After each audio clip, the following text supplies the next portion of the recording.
Hai semua, kembali lagi bersama saya. Di video kali ini saya akan memberikan pengetahuan kepada teman-teman sekalian mengenai Penkes kepada hubungan seksualitas, kemudian keluarga berencana, kemudian laktasi, senam nifas, dan senam memperbanyak ASI, yaitu bagi ibu hamil atau bagi ibu nifas.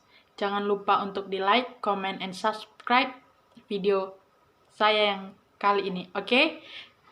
Baik, di video yang pertama saya akan menjelaskan hubungan seksual pada masa nifas. Pada masa nifas terjadi ibu setelah melahirkan atau pasca melahirkan selama 4-6 minggu, di mana kondisi ibu tersebut terjadi karena tubuh berusaha membersihkan sisi pendarahan dan juga lapisan rahim untuk membentuk kembali. Kemudian, ketika terjadi masa nifas, kepada ibu, baik maupun suami, tidak boleh melakukan hubungan seksualitas. Akan dapat mempengaruhi kondisi fisik baik maupun mental ibu seperti infeksi pada organ reproduksi ibu nifas, kemudian adanya luka atau adanya cedera luka bekas jahitan pasca melahirkan, kemudian penyakit radang pinggul.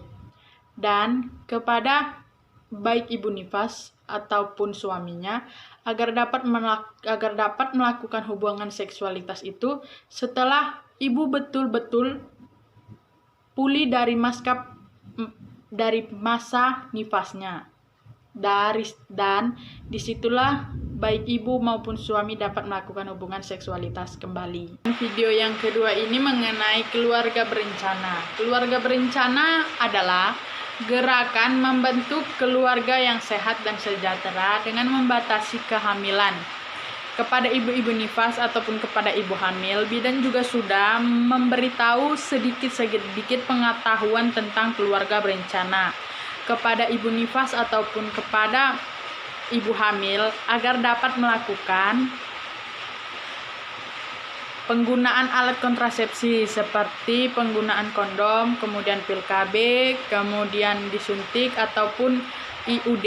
Kemudian manfaatnya sangat banyak menggunakan keluarga berencana ini atau KB, seperti mencegahnya kehamilan yang tidak diinginkan, kemudian mengurangi perekonomian keluarga, kemudian menurunkan angka kematian ibu dan bayi, juga menurunkan angka aborsi terhadap ibu-ibu hamil muda yang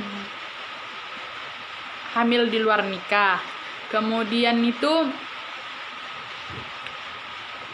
menggunakan keluarga berencana sangatlah mudah dan dapat membantu ibu dan bayi untuk melakukan pendekatan, karena dimana pada saat ibu melakukan hubungan seksual, apabila kemungkinan terjadi kehamilan yang kedua, maka akan mempengaruhi fisik dan mental ibu. Maka dari itu, kepada ibu-ibu hamil ataupun ibu nifas agar segera memakai alat kontrasepsi. Pengetahuan saya sedikit mengenai laktasi. Laktasi merupakan upaya pemberian menyusui pada bayi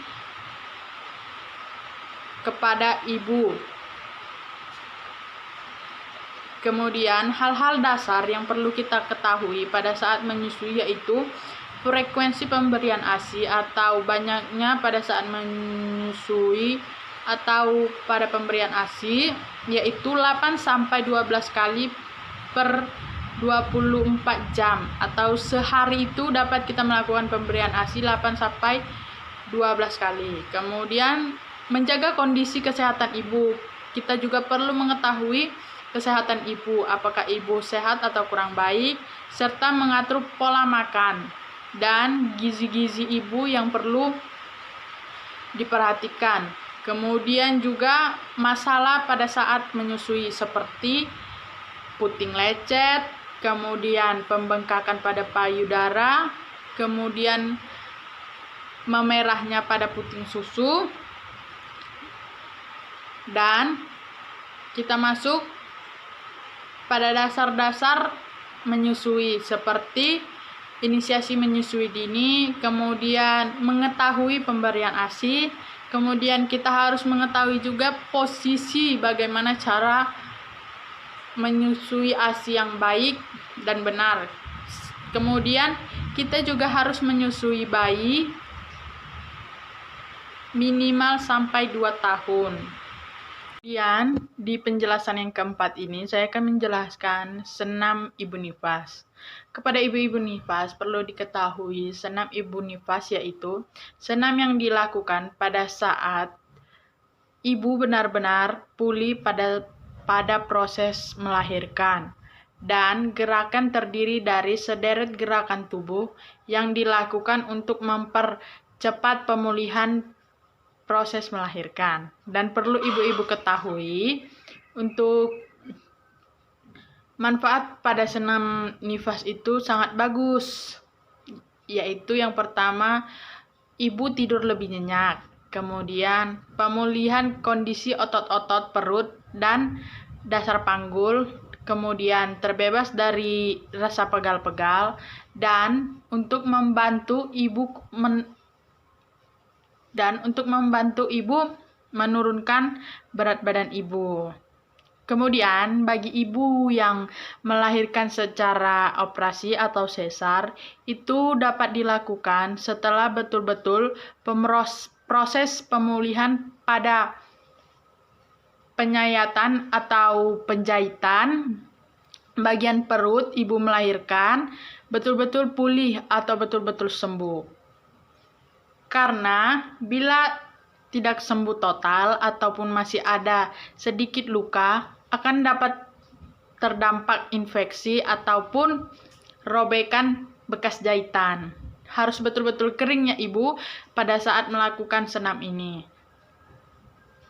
Itulah manfaat dari senam nifas. Kemudian senam nifas juga sangat berguna ya untuk ibu-ibu yang masa nifas telah selesai.